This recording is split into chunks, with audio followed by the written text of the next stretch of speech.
رات کے 10 بجے ہیں۔ السلام علیکم، یہ ریڈیو پاکستان ہے۔ شہریار احمد سے خبریں سنیے۔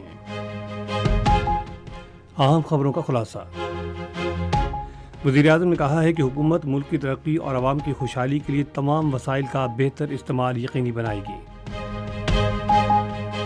نائب وزیر اعظم کل اردن کے شہر عمان میں غزہ کی صورتحال پر ایک بین الاقوامی کانفرنس میں پاکستان کی نمائندگی کریں گے۔ سینٹ میں آج ایک قرارداد منظور کی گئی جس میں حکومت سے سفارش کی گئی ہے کہ وہ بلوچستان میں نئی ریلوے لائن کی تعمیر کے لیے خصوصی فنڈز مختص کرے۔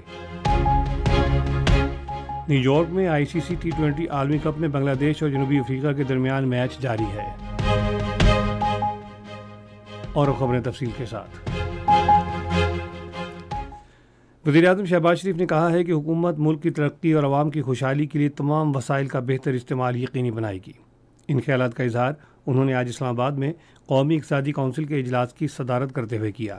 وزیر اعظم نے کہا کہ وفاق تمام اہم فیصلوں میں صوبوں اور دیگر اسٹیک ہولڈرز کے ساتھ مشاورت کو یقینی بنائے گا اور ملک میں اقتصادی بحالی کے لیے اجتماعی نقطہ نظر اور اتفاق رائے پیدا کیا جائے گا۔ انہوں نے کہا کہ قومی معیشت کے بارے میں فیصلہ سازی اور معاشی بحالی کے لیے قومی اقتصادی کونسل سب سے بڑا فورم ہے۔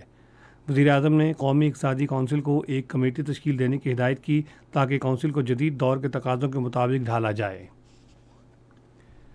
نائب وزیر اعظم اور وزیر خارجہ محمد اسحاق ڈار کل اردن کے دارالحکومت عمان میں غزہ کی صورتحال پر شروع ہونے والی کانفرنس میں پاکستان کی نمائندگی کریں گے۔ غزہ کو فوری انسانی امداد کی فراہمی کے لیے اقدام کی اپیل کے عنوان سے کانفرنس کا اہتمام اردن کے شاہ عبداللہ دوئم، مصر کے صدر عبداللہ الفتح السیسی اور اقوام متحدہ کے سیکرٹری جنرل اینٹونیو گوتریز کی جانب سے مشترکہ طور پر کیا گیا ہے۔ کانفرنس کا مقصد غزہ کی خراب صورتحال کے حوالے سے ایک اجتماعی رد عمل تیار کرنا ہے۔ کانفرنس کے موقع پر نائب وزیر اعظم کی شریک ممالک کے ہم منصبوں کے ساتھ ملاقاتوں کا بھی امکان ہے۔ سینٹ میں آج ایک قرارداد منظور کی گئی جس میں حکومت سے سفارش کی گئی ہے کہ وہ بلوچستان میں نئی ریلوے لائن اور ضروری بنیادی ڈھانچے کی تعمیر کے لیے PSDP میں فنڈز مختص کرنے کے لیے فوری اقدامات کرے۔ سینیٹر سمینا ممتاز اظہری کی طرف سے پیش کی گئی قرارداد میں کہا گیا ہے کہ صوبے میں ترقیاتی منصوبوں سے استفادہ کرنے کے لیے تمام اضلاع کو ملانا ناگزیر ہے۔ وزیر قانون اعظم نذیر تارڑ نے کہا ہے کہ وفاقی حکومت پلاسٹک کی بوتلوں کے استعمال کی حوصلہ شکنی کر رہی ہے۔ آج سینٹ میں محسن عزیر کی جانب سے پیش کی گئی ایک تحریک پر گفتگو کرتے ہوئے انہوں نے کہا کہ ایک ہی بار استعمال کی پلاسٹک کو ممنوع قرار دینے کے قواعد منظور کیے گئے ہیں جن کے تحت پلاسٹک کی بوتلوں کا استعمال 4 سال میں مرحلہ وار طور پر ختم کر دیا جائے گا۔ انہوں نے کہا کہ عام لوگوں پر بھی یہ ذمہ داری عائد ہوتی ہے کہ وہ ماحول دوست سرگرمیوں میں رضاکارانہ طور پر حصہ لیں۔ ایوان کا اجلاس اب بدھ کو شام 4 بجے ہوگا۔ قومی اسمبلی کو آج بتایا گیا کہ حکومت آئندہ برسوں میں تقریباً 24 سرکاری اداروں کی نجکاری کا ارادہ رکھتی ہے۔ وقفہ سوالات کے دوران ایک سوال پر وزیر نجکاری عبدالعلیم خان نے کہا کہ ان کمپنیوں میں Pakistan international air lines, Roosevelt hotel, first women bank, utility stores corporation اور بجلی کی مختلف تقسیم کار کمپنیاں شامل ہیں۔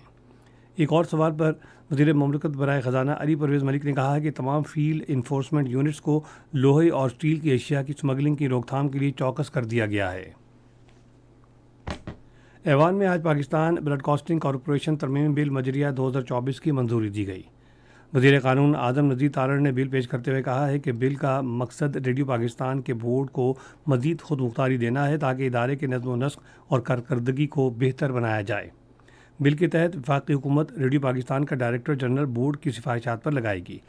Pakistan broadcasting corporation board کے آئین میں تبدیلی کر کے ڈائریکٹرز اور پرائیویٹ ممبران کی تعداد 4 سے بڑھا کر 9 کر دی گئی ہے اور سرکاری ممبران کی نسبت ان کو اکثریت حاصل ہوگی۔ انڈیپینڈنٹ ڈائریکٹرز یا پرائیویٹ ممبرز کی تعداد بڑھانے سے چاروں صوبوں کے ساتھ ساتھ اسلام آباد، گلگت بلتستان اور آزاد جموں کشمیر کو بھی نمائندگی دی گئی ہے۔ اسٹیٹ بینک نے کل سے پالیسی ریٹ میں 1.5% کمی کرتے ہوئے اسے 20.5% کرنے کا فیصلہ کیا ہے۔ مانیٹری پالیسی کمیٹی نے آج اپنے اجلاس میں پالیسی شرح میں 150 بیسس پوائنٹس کی کمی کرنے کا فیصلہ کیا ہے۔ یہ فیصلہ توقعات کے مطابق فروری میں مہنگائی میں نمایاں کمی کے بعد کیا گیا۔ کمیٹی نے جائزہ لیا ہے کہ مالیاتی استحکام اور سخت مانیٹری پالیسی کے باعث مہنگائی کے دباؤ میں کمی آ رہی ہے۔ کرکٹ۔